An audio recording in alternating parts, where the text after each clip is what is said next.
I'm Tia Borden with MiningIR, and joining me is John-Marc Staude, President and CEO of Riverside Resources. John, thank you so much for joining me today. Tia, great to be here with you at the conference. We've had interviews before, and since then, you've had a lot of exciting things happen with the company. Can you give us an overview of the company, and then tell us what you're currently working on?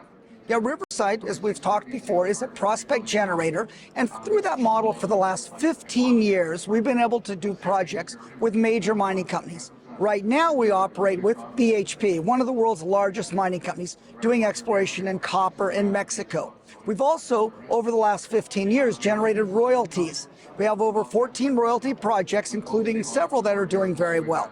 And the last thing is we've been diversification. Following the project generator model, we've also worked in Canada, currently a portfolio of projects in Ontario. So Riverside has only 75 million shares out and has been able to do that by always using OPM to move it ahead, other people's money and unlocking the value for shares.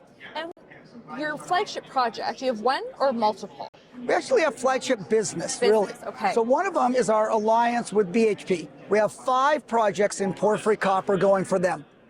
Big projects, big discovery, and this year we'll look forward to drilling some of those. The second thing we have is in Ontario, and that's gold. And so for us, gold, high-grade gold, both in Ontario and Mexico. So Riverside has a whole gold business inside of the overall project generation business. And what are those sites like as mining jurisdictions? We really like Mexico. Mexico has been the world leader for over 500 years.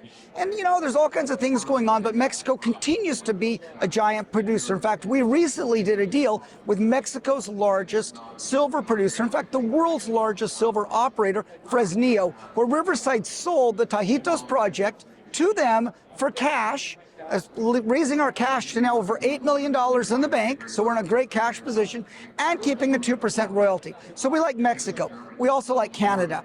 You know, the province of Ontario is giant. It takes over 12 or 14 hours just to drive across the province of Ontario. And so for us, working in stable jurisdiction like Ontario, Ontario produces about 43% of all the gold in the entire country of Canada. So for us, we really like that as a stable place as well.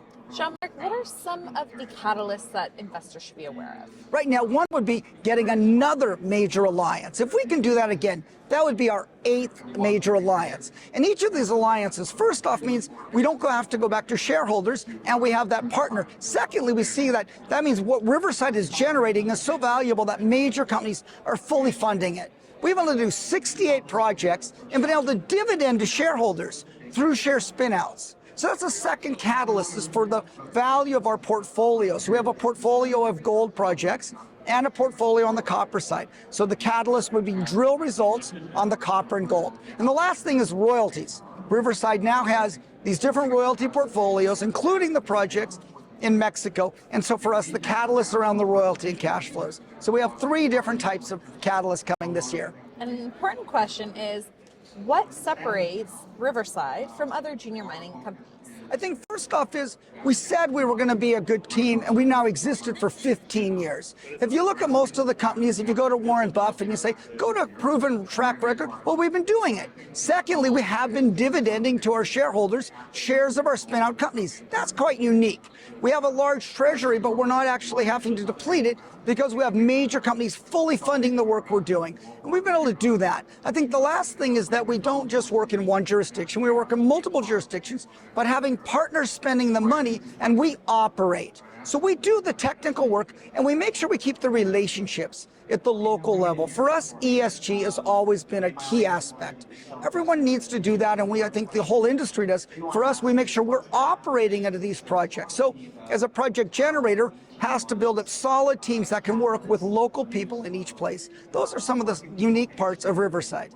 And what are you most looking forward to in 2023? What's exciting coming down the pipeline? You know, I'm so excited to be able to drill with major company support. I'm so excited for the team we have.